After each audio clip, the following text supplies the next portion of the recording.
Hello, welcome to AC's Real Estate Show. We're here at episode 2. Thanks for tuning in. I do this live, but you can also catch this later on YouTube, as well as on my Facebook pages, the House of AC Facebook page. So if you're not catching it live or you have to run somewhere and not catch the whole thing, you can always follow up and find it on the Facebook page or on my YouTube. Just look for the House of AC. Well, today's episode, we're going to talk about a few things, but the meat of the episode, we're going to talk about the BRRRR method. Now, we're having a cold snap here on the East Coast, so I felt like the BRRRR method of real estate investing is something that we should cover. If you're not familiar with the BRRRR method, this is something that real estate sort of home flippers or sort of renovators really kind of go after. This is their number one strategy. And if the numbers are right and you hit a home run on a deal, so to speak, then you're going to have infinity returns. And that's not hyperbole.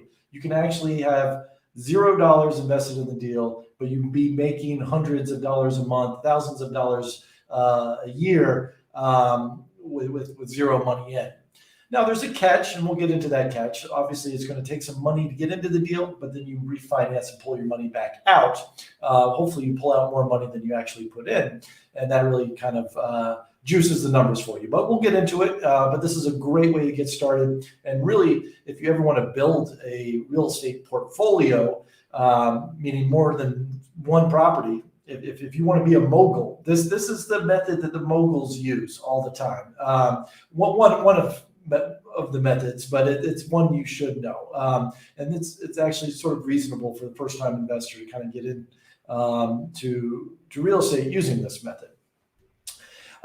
It is the new year, like I said last episode, where we're going to be doing this show daily, Monday through Thursday. And I'm excited. Like, this is my New Year's resolution. We're going to get the show going. I want you to participate, whether you're listening live. If you are, please leave comments. I'm going to be looking at the comments and try to give you instant feedback to questions if I'm not explaining something immediately that is resonating with you.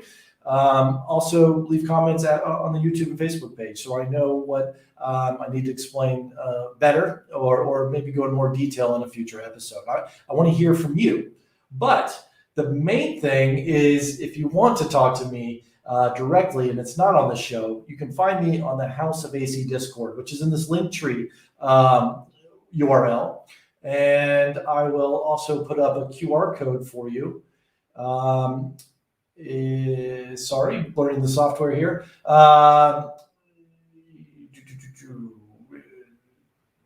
Here you go, Discord. It's a QR code down at the bottom that you can find my House of AC Discord. So this is where House of AC Discord, where you can talk real time, ask me questions under any sort of real estate related activities. This is a hub for real estate agents to come to talk. Asking questions to other real estate agents, but also answering questions, mortgage lenders, appraisers, home inspectors, contractors, everyone that's sort of, in the real estate business. Let's share your ideas, your knowledge, and help each other out. So it's really just a chat forum that's built for, also to doing some live streams and some teleconference calls. It's basically, a chat forum that is what all the kids are using, I should say. So I'm dating myself, but my kids are using this, and this is the thing to use. I also come from a tech startup world, and this is sort of components of this chat are used in sort of the new startups as well. So just check it out. Just check it out and be there. Ask some questions, hang around, and you're going to find some like-minded folks. This is a real estate related episode. I am going to be mixing in some crypto and Bitcoin and Web3 type episodes. This all relates to real estate. I promise you, this is the way real estate is going. We're going to talk about in future episodes NFTs, how I think this new technology of NFTs and crypto are going to change real estate.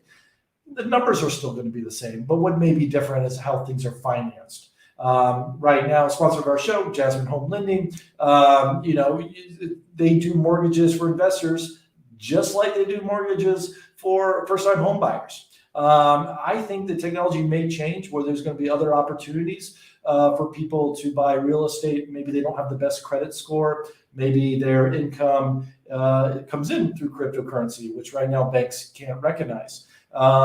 Maybe they have alternative employment or cash-based employment that not showing up on taxes for whatever reason. And you might find yourself in this position where you have a bad credit score, you don't have enough income on your tax returns, you can't get a loan. I think there's going to be opportunities for alternative ways to finance deals with this new technology. And so I'm excited to learn about it because, using other people's money is always a way to get success. And what I mean by that is using a bank's money or using a lender's money. You always want to use other people's money to leverage what money and skills you have and really sort of catapult you financially into a new category. So this is exciting stuff to think of. And tomorrow will be our first crypto episode, the AC and Trent show. I'll have my co-host Trent, who is way deeper into this stuff than me and sort of my go-to on anything crypto related. So I'm excited to hear what he has to say, and then we'll share our knowledge for you. And we know it's going to come from a very beginner place because not everyone, most people are all coming from beginners space, at least in that regards. But also the same for real estate. So this is a beginners, real estate show, and I try to teach you real estate and be one of your, mentors, so to speak. And on that note, I wanted to kind of highlight something that happened at the end of last year. This really was a proud moment of mine, a highlight of my year, and it was completely unexpected. And it's the reason why I do this, why I teach real estate, why I write books and things like that. And probably the best way to kind of get started is maybe I'll give you some background first. If you're just starting on real estate, some of the resources that I usually recommend, as I say, I go to a website called BRRRR. BRRRR is about 8 years old, maybe 10 years old, at least that I've been aware of it. And it's real estate education. It's exactly what I'm teaching you. They put it in forums and blogs before all the videos and podcasts existed. And it was stuff that I was reading, 10 years ago. And so whenever a beginner comes to me and wants to learn about real estate, I usually say, listen to the Bigger Pockets podcast. I still say that. I think you're going to learn something from it. And I'll say, read any book by Brandon Turner, who's a co-host of the Bigger Pockets podcast. That's usually my default answer. And I trust them. I've been listening to them for over and over. And, they've influenced me and taught me things. And I try to get information from everywhere. But they're a good baseline for beginners. If you're seeking more knowledge, go there. That's what I always say. So recently, the co-host for the last 8 years, who's done 500 episodes of the Bigger Pockets podcast, Brandon Turner, had his last show. He's no longer going to be the host of Bigger Pockets, but that's because he's grown it to a massive, the number one real estate podcasting show in the world. But he's having so much success in his commercial deals, buying mobile home parks and all these other businesses that he's going to focus on that. And to me, that's really sort of a stepping out of success. Like he's now at the point where he wants to prioritize his family, and something's got to give. And so he's going to focus on the business that excites him right now at this moment of time. And it also frees up more free time for him to spend with his family. And to me, that's financially freedom, where you can step away from gigs and pursue other gigs based on what is of interest to you. And so he's reached that point, and he reached that point years ago, but he's finally acting on it. So I want to share a website, share my screen, and I Don't know if you can hear the audio of this, but just in case, I'll put the closed captioning on.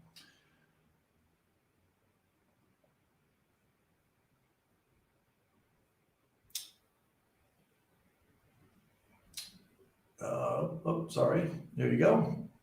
So there's the BRRRR website. Again, go here. They've got videos. They've got forums, education, network tools, calculators. They got everything here. It's a great beginner's website. But I wanted to show you this, what Brandon Turner's final episode came out December 30th, less than a week ago. And they do something called the Brandon's Famous Four, right here at the bottom, where they ask you what your favorite books are on every single episode. I've been interviewed on their episode. I was episode 466. And that was one of my highlights of my career is being on that episode, because I was such a fan, and to be a part of it was really exciting for me. And I was glad to be on as a guest while Brandon was still a host. Anyway, on his last episode, they basically flipped it around and they interviewed Brandon. And it's worth checking out. Just like any other episode, you can find these on YouTube or the Bigger Pockets podcast.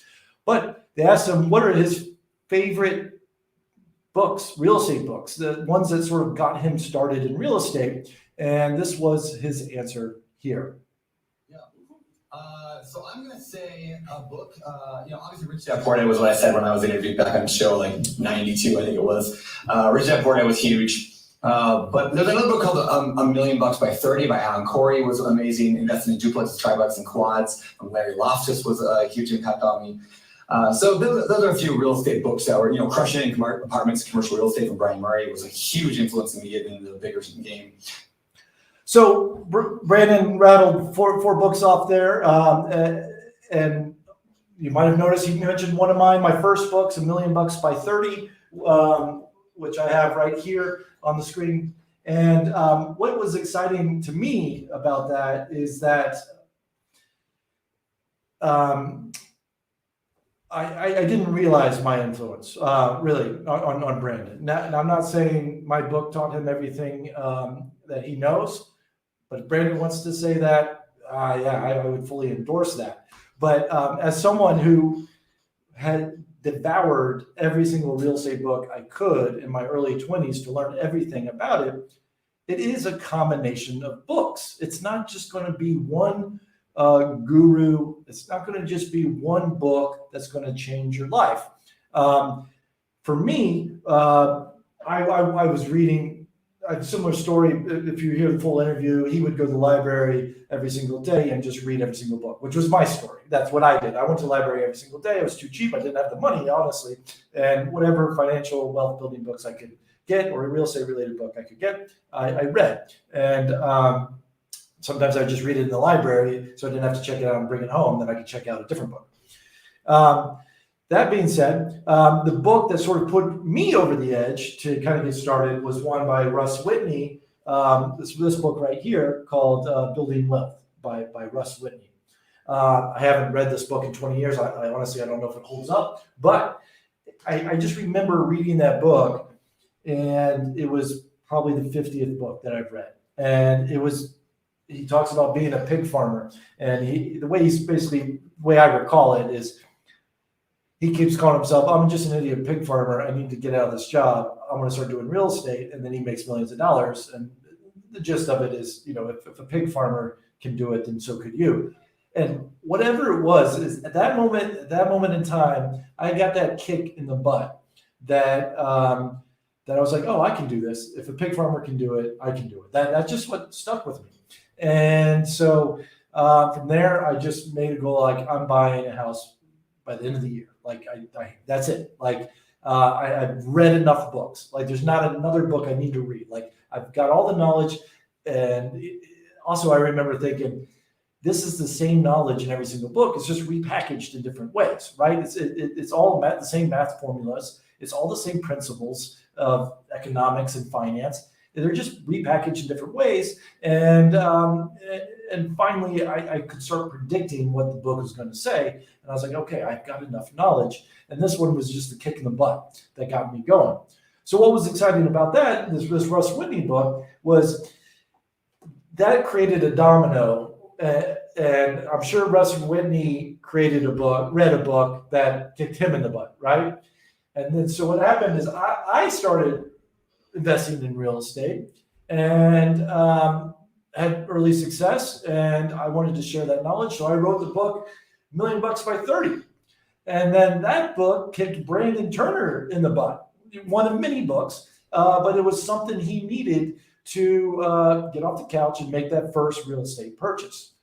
And what's exciting is that domino, Russ, whatever book he read a book, made me invest in real estate. I wrote a book. Brandon read the book, and now he invests in real estate, and he is a prolific author. So way better, it's way more successful on the writing side than any other real estate author out there. And I'm going to share my screen again here. If you want to have a look at everything that Brandon Turner has written, here he is. 1,900 reviews, 4.7 stars. The book on investing in real estate with low and no money down. 100. This just came out. The book 1 and 2, 5 stars.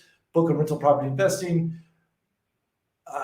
I mean, this is amazing. He's probably written about a dozen books here, all top-rated books. So this is why I do it. It's people think I write a book because it makes me money. And I'm going to prove to you that that's not true in a moment.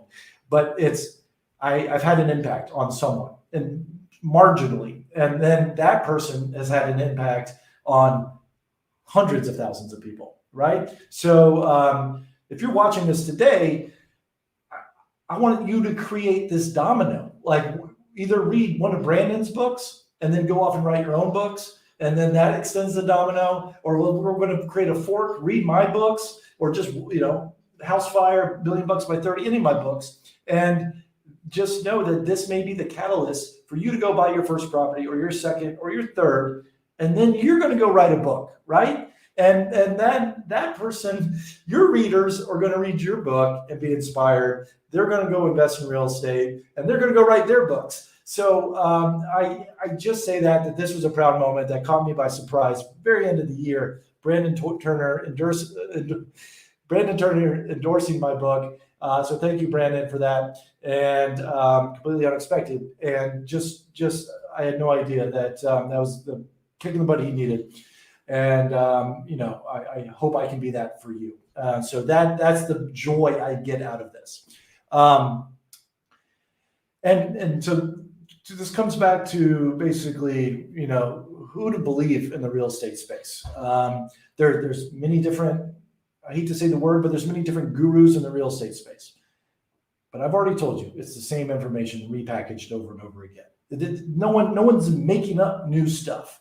They may have different stories that support the same information, and that's all I can do. This is the information, and this is my story that supports the information on how to be a successful real estate investor.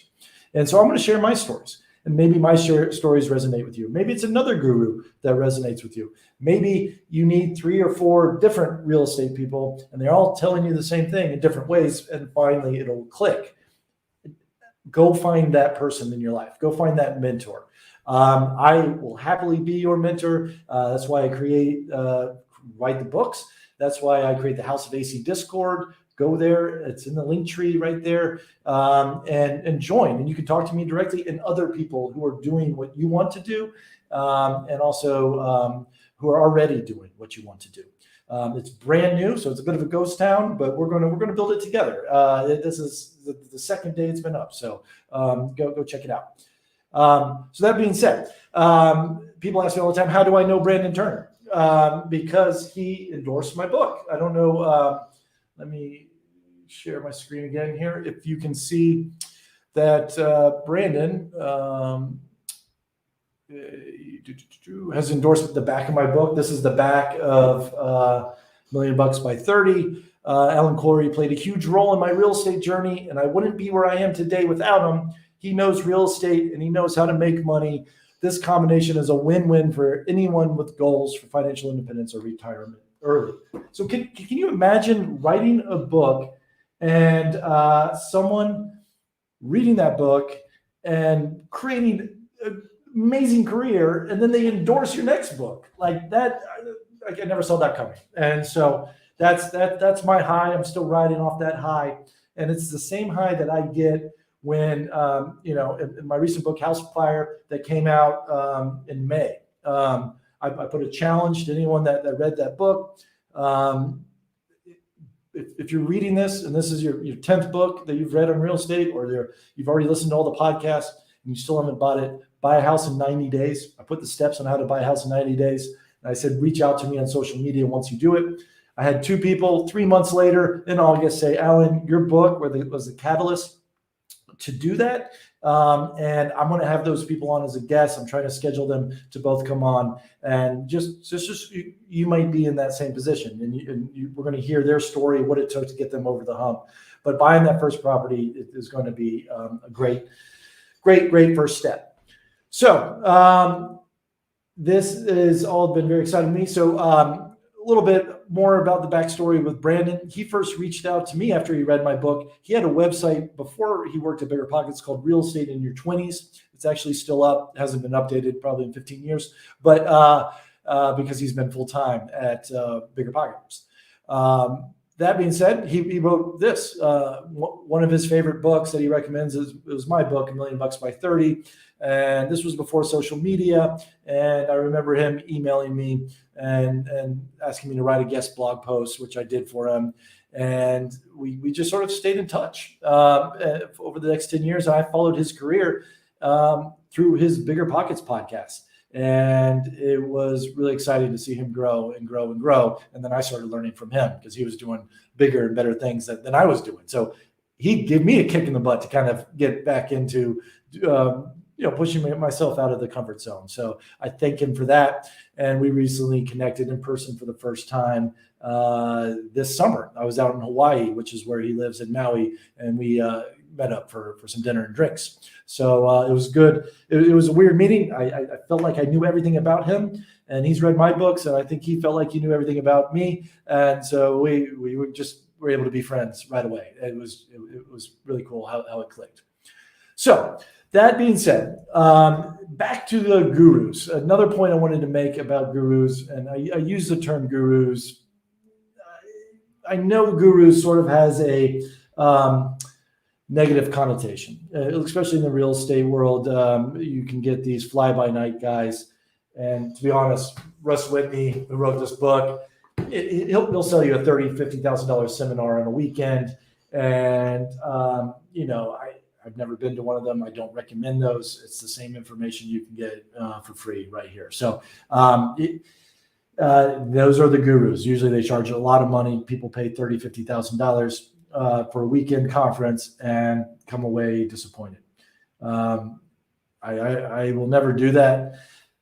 Take your $30,000, $50,000 to go buy a house, and you're going to learn way more than you will in a conference. So if you're having this thought process about spending any amount of money that's close to that, just know that's a down payment on a $100,000 house. Go take that money, buy a house. You're going to learn in the field, real world education. That money is, even if you lose it all, it's the same as going to spending $30,000 at a conference for 48 hours of education. Like, you're going to get the education in the field. So go do that with your money. But I also kind of correlate this to yoga. Real estate gurus are the same as yoga gurus. Yoga is basically the same philosophy. You're going to be relaxed. You're going to be present in the mindfulness. And there's going to be 12 different versions out there. You can do hot yoga. You can do yoga where goats climb on you. You can do yoga, private yoga, couples yoga. But it's all to serve the same purpose. It's all around the same principle. As long as you're doing it, that's great, right? It's going to be good for you in some capacity. And that's how I feel about real estate. Follow whoever you connect with. Maybe it's someone that looks like you. Maybe it's someone from your hometown. Maybe it's someone that you just seem like you can trust that person. Whoever that is, follow them, right? And maybe you need to follow multiple ones. But if you need that mentor, that's where I want to be. And again, I don't do it for the money. I do it for the domino effects that it may have, sort of spurring other real estate investors and other authors out there. So that leads me now to the books. So people are saying, well, Alan's always trying to hawk his books, and they range from $9 to $15. You can get them, I think, for cheaper if they're ebooks and whatnot. I'm not making a lot of money off that. And what books have done is they've opened doors for me. I call books like the best business card in the world. Writing a book takes me 6 months. If based on the money I've made from all my books combined, it's about half of minimum wage based on hours put in and money back. And I'll sort of show you, people are curious about how book sales work. So my first book, $1 Million by 30, this is the one that Brandon Turner mentioned. I've shipped 13,494 units off to retailers and customers. I'm told that any sales in a personal finance space of over 5,000 books is successful. It doesn't feel successful to me financially, but I guess what it did is it led to me getting a second book deal. That's how good it was. And then that second book led to me writing a third book. But I want to go over the numbers. So you can see here, 13,400 shipped. And this was with it was Random House at the time. Now they've combined with Penguin Random House. I'm not sharing my screen. I apologize. Here's my screen here. So here I am. I've shipped 13,494 books, $1 Million by 30, through Random House. Big publicity push. They put me on TV and newspapers, and it was great. I was on all the radio shows, and there's clips out there for me. Big press push. And this was 2008, 2009. Terrible timing, because it was like this book came out like 2 weeks before the world fell apart. I was actually booked on Fox News Business Channel, which had just launched. I was going to be their guest to talk about my book on their show. And I was in the waiting room, and they canceled me because Countrywide Homes had just foreclosed like 10 minutes before I was about to go on. And this was a big mortgage lender in the crisis. It was the biggest one at the time, and it just folded 5 minutes before I was about to be interviewed about my book.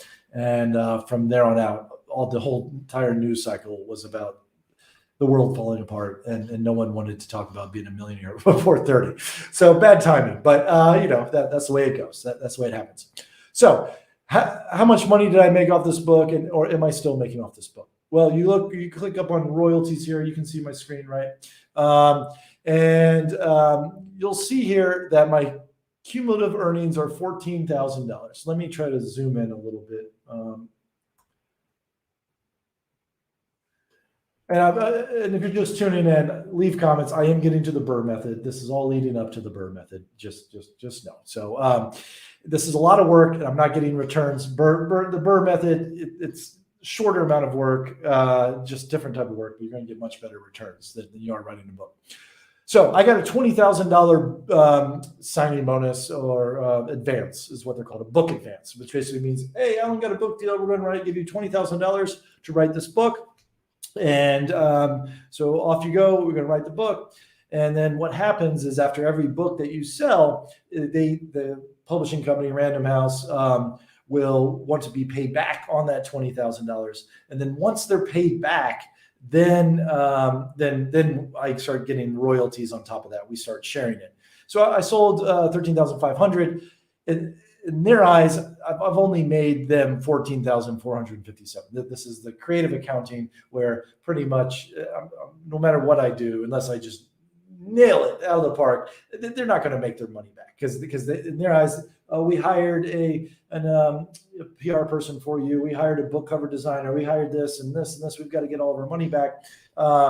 And so they only give about $1.10 to every book towards this credit, this $20,000 credit. And if I haven't hit it in 10 years, I'm not going to ever hit this, kind of thing. And I'm okay with that. But I just want to explain that the way that they look at it is, I still owe them $5,542.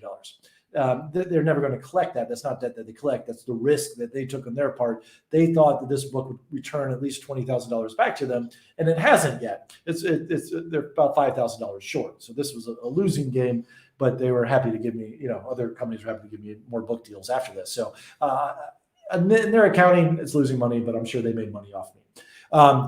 My point is, again, I do this for the thank you notes, the fan mail, the changing people's lives. That's why I teach real estate, and there's not money to be made in here.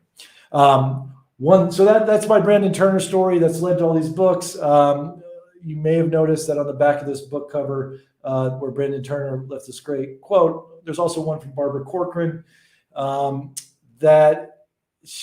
Barbara Corcoran from ABC's Shark Tank. I'm going to save that story for another episode of AC's Real Estate Show, but it was great working with her as well in the past.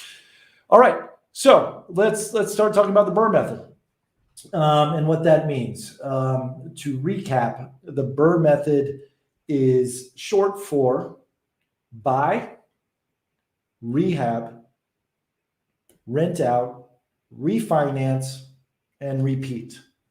I'll put that on the screen here as well. So what you'll see here at the top, buy, rehab, rent, refinance, and repeat. This is a way to get infinite returns for real estate investors. And let me see real quick. I'm going to have to switch some things around on my screen for you. All right. I'm still learning the software. All right.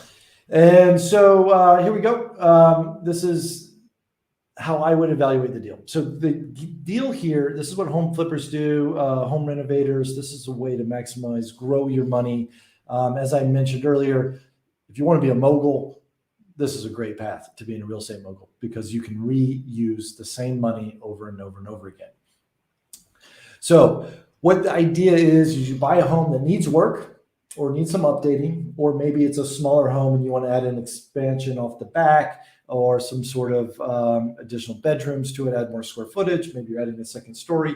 You're basically taking a home and you're adding value to it. That's the premise of the BRRRR method here. So for instance, the way I get started is if you're in a neighborhood and you're seeing homes that are selling for, maybe 75% to 100% more than some other homes in the same neighborhood or the same zip code, there's opportunity for BRRRR. I just plugged in a zip code close to me. I work with some investors in the zip code, so I know that this exists. This is in Atlanta here. And let me switch. And let me zoom in here. Okay, oops, let me.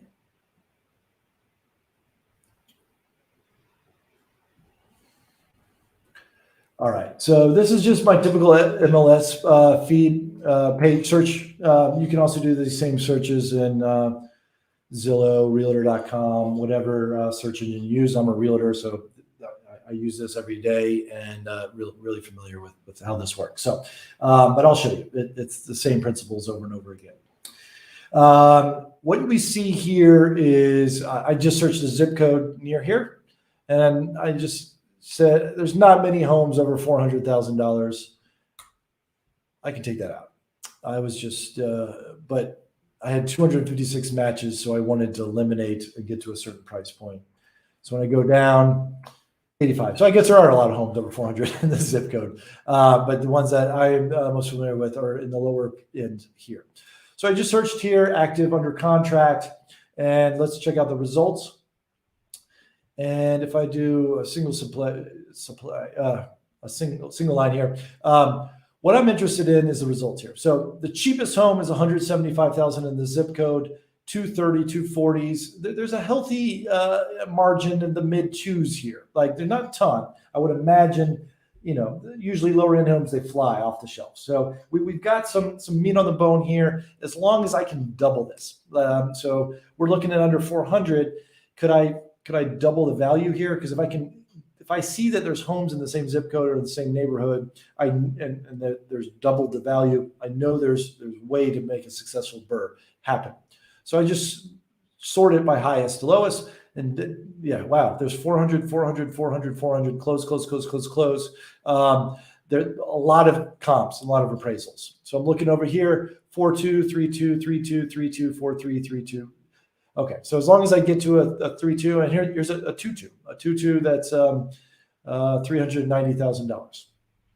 I kind of like that because when I sort back by lowest price, I see that this 175 is a 2.1, and the 230 is a 2.1, 240, 250. These low end homes are 2.1s, 2.1s, 2.1s. So I all I need to do is turn this at least into a 2.2, and I know I have a comp that supports this at the 390 range. If I have the ability to add 3 bedrooms, 2 baths, I can push it up to 400, maybe above. I only limited the returns to anything 400 and below, so I would imagine we could also push the envelope. So right off the bat, I know this zip code, if I buy something for 175, 230, then I can find a way to make it at least a 2-bedroom, 2-bath. I've got at least one comp at 390, 3-bedroom, 2-bath, multiple comps in the 400 range. So far, I'm down the path of a good BRRRR method. This screen may be hard to read for you, so let me try it this way. There you go. That looks better to me, so I'm sure that looks better than you. So to sort of repeat, $175,000 here, that gets you a 2-bedroom, 1-bath in the same zip code. Most expensive home, 400, 4 2s, 3 2s, 3 2s, 3 2s. But I do have a 2.2 here in the same zip code. That's 390, right? Now I can zoom in. Now the zip codes can be really big in different school districts. Obviously, that shouldn't be the only criteria. So when I let's go look a little bit deeper into this house. It's 175, and if I see it on a map here, it's this checked one. So this checked one here is the 175,000, 2-bedroom, 1-bath. Okay, and then let's see. This is 325 on the market for 3.2. Orange means it's under contract 3.1. So that's an opportunity I didn't consider. 2-bedroom, 1-bath, 175. I don't need to necessarily add a second bedroom. I don't necessarily need to add a second bathroom. I can add a 3rd bedroom, and I've got a $200,000 comp, and it doesn't cost me $100,000 to add a bedroom. No house, it shouldn't do that. 230 for a 2-bedroom, 1-bath. That's not bad. There's some meat on the bone in keeping the size, or at least a bedroom count. 3-bedroom, 330, 355. The blue ones have closed. These are comps I can actually use on an appraisal. 322, 329s. 3 bedrooms, 3 bedrooms, 3 bedrooms, 2 baths, 3 bedrooms, 1 bath. We got 3 bedrooms, 2 bath. What do we have over here? 2-bedroom, 2 bath for 350. Wow, that's beautiful. I love that comp. 2-bedroom, 1 bath, 175, almost double. 350, 2-bedroom, 2 bath, 330. Okay, so this is my favorite comp, and what I would do is look here. Let's look and see what Hollywood Drive looks like. This one closed. Square footage, 1483. 0.4 acres, brick home, and we can go. What sort of renovations? It's nice. It's livable. I don't see any renovations here that are over the top. It's what you would expect in a $350,000 neighborhood, or a neighborhood, or also in a house. Just move-in ready. Great. That's my goal. I need 1483, 2-bedroom, 2 bath. Go back and let's look at this 175 again, how that compares. So this one is also on a 0.4 acre lot. Perfect. That's great. Built at the same time. It's not necessarily brick. 980. So basically, I need to add 500 square feet, and I'll double the price of this house. As long as my back of the envelope, I would want to visit these at least to see if there's like a flood zone, a creek. Is there something why this one's cheaper than the others? But my goal is to use this BRRRR method, buy, renovate, rent, refinance, repeat. This is how I would go about it. Valley Brook Road, 175. Okay, it's been sold, but someone bought it for 175, doing the same metrics that we're doing. Looks like it was listed for 209, and they lowballed it for 175, and they took it. And that's a lot how this business works. Okay, so what do we do with that? Like we found our neighborhood, we sort of found our price points, more or less. So let's fill out the spreadsheet. Nothing complicated on the spreadsheet at all. Nothing complicated. But I'm just going to use nice round numbers to keep it super, super simple. All right. So to keep this simple, real quick, let me change the view here. And feel free to ask questions as we go. This is live stream, also on Discord. I'll talk about this afterwards. Follow me on all the social media channels at the House of AC. But I encourage you to make this interactive and give me feedback and ask questions if I'm losing you at any time as well. Okay, so here we are on our spreadsheet, super simple spreadsheet. The BRRRR method. Let's just assume that we found a property for $150,000. After some searching, maybe we looked in different zip codes, and maybe whatnot. We just did this exercise at $175,000, so this is not unheard of to find $150,000. I just wanted to keep nice round numbers. If you're buying a renovated property that needs work, 20% usually gets it done. You need to put 20% down payment if you're going to use a conventional loan. There are loan programs out there that's hard money loans. These have higher interest rates, and but they're also they'll give you high interest rates for 1 year, and that gives you plenty of time to go in, renovate the home, and then do a cash out refinance 12 months later, which is the last step here, or fourth step, the refinance part. So but if you want to use a traditional lender, then 20% down is a safe bet. I like to be conservative. I put 25% down here. There might be surprises. You might get better loan terms with 25% down sometimes than 20% down. Just know that's a moving number. But if you do have 20 to 25% down payment, you're going to get loans all day, really cheap loans. If you have less money than that, then you're going to have more expensive loans, monthly amounts, but they do exist and they're out there. Companies that I've used in the past: Lynn Simply, CoreVest, Angel Oak for hard money loans, Lima One. You can check out their websites. Their rates and programs are changing all the time. Conventional lenders, I've used Jasmine, homelending.com for my own personal deals using this method. And then also I refinance with them as well. Okay, so this sort of situation, $150,000 purchase price, I have to put $37,500 if I found a loan that's 25% down. My loan balance, the loan amount is going to be $112,000. If that's the case, I'm probably paying with taxes and insurance about $625 a month on that loan while I'm doing the renovation. Now, how much money is it going to cost to add a second bathroom or add an additional bedroom, right? We saw comps that were $100,000 to $200,000 more by, if we can get this 900 square foot house into a 1,500 square foot house. So this is where I would bring my contractor. Maybe you partner with the contractor.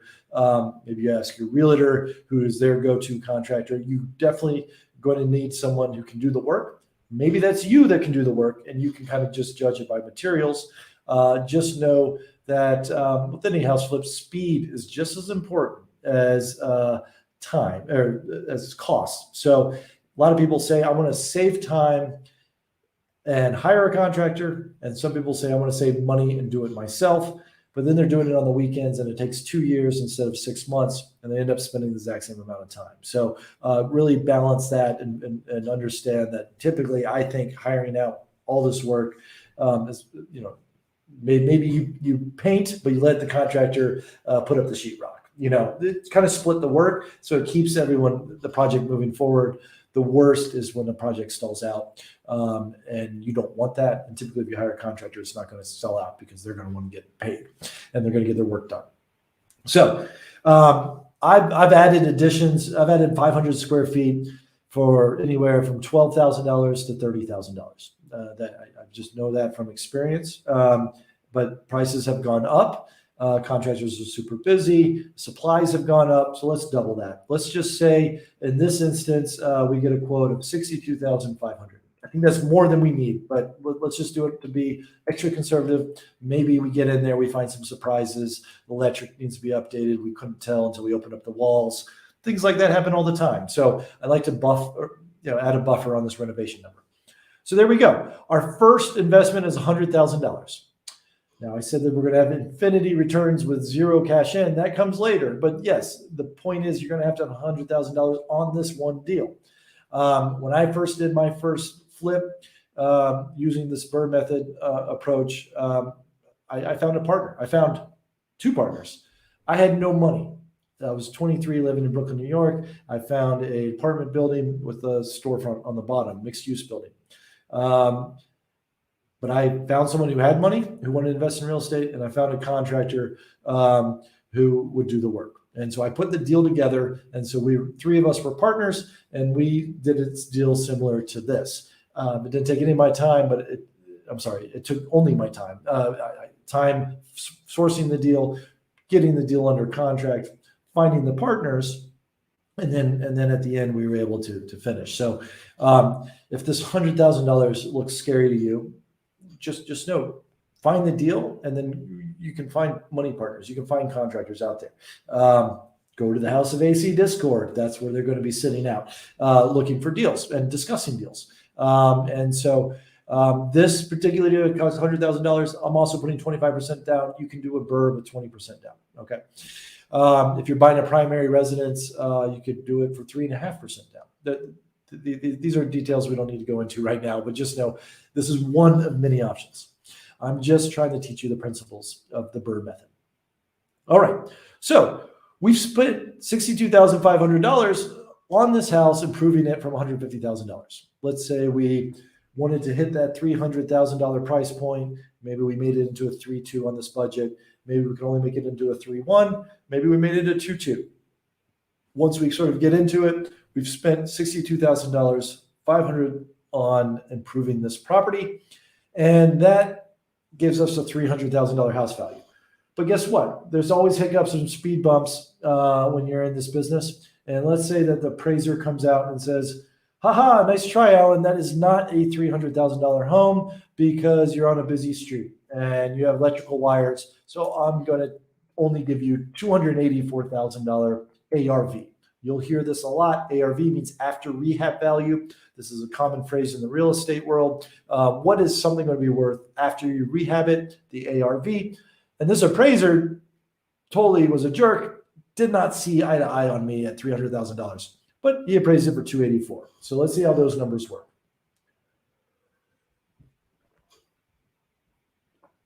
All right. If you have any questions, feel free to ask questions as we go through this live. All right. So after $284,000, that means if I go get a refinance loan, they're going to go on based on that appraisal report. And that appraisal says it's $284,000. They're going to want me to keep some skin in the game. This situation, 25%. Again, depending on the market, depending on the lender at that time and the programs that they offer, it could be 20%. But you're roughly going to be in the 20-25% range. So I like to use 25%. Because then I know I'm covered. You know, if I go into a deal assuming I need to put 25% in and it comes out 20, then I win, right? So in this situation, I'm going to assume the lender, when I refinance, is going to make me keep 25% in the deal, right? Because they're not going to just give me $284,000. Because if they give me $284,000, that means I have $0 into the house, and that makes the bank scared. They don't want to be 100% in. But they're going to say, I'll give you 75% of the value and you keep 25%. So if that's the case, they're going to give me a loan amount of $213,000.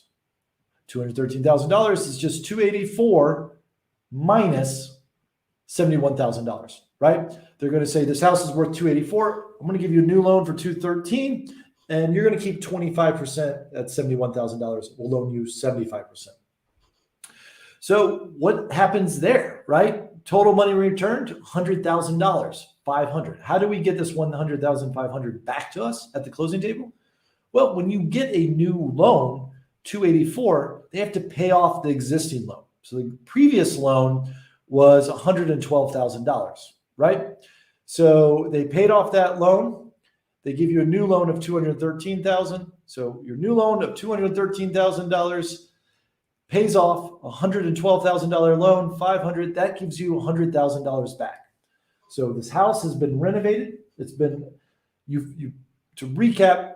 You bought the house for $150,000. You put $62,500. So that's the buy, $150,000. The rehab, $62,500. We haven't rented yet. I'm going to do that last, but you'll see why.